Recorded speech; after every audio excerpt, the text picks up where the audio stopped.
सहजी है, इसमें कुछ हरूफ आप देख चुके हैं कि दायरे वाले हैं, गुलाई वाले।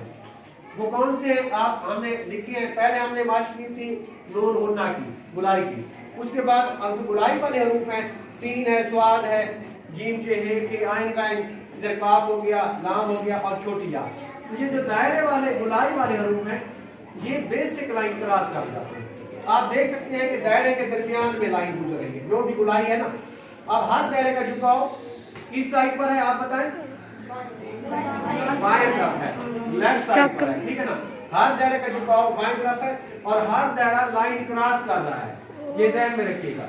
अब इन हरूफ को हम कहते हैं उर्दू में असली हरूफ, जो लाइन के ऊपर होते हैं या ऊपर वाली लाइन में 3 लाइन ऊपर होता है या बेसिक लाइन पर जिनका कद बना होता है, उनको कहते हैं फल्की हरूफ। इंग्लिश में उसको कहते हैं स्काई लेटर।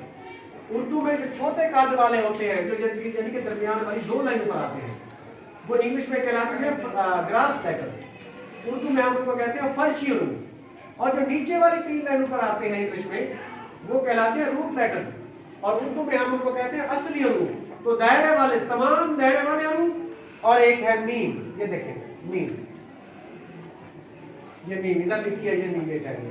ये दायरे वाले गुलाई वाले तमाम हरूफ और ये मीम, जिसको हम असली हरूफ कहते हैं हरूफ को। और ये लाइन के नीचे जाते हैं, तो आपने गलती से ऐसा नहीं करना कि सारे दायरे लाइन के ऊपर लिख रहे, कुछ बच्चे लिख रहे हैं, तो आपने बिल्कुल सही तरीके से लिखना है। शाबाश, अब मश्क करेंगे।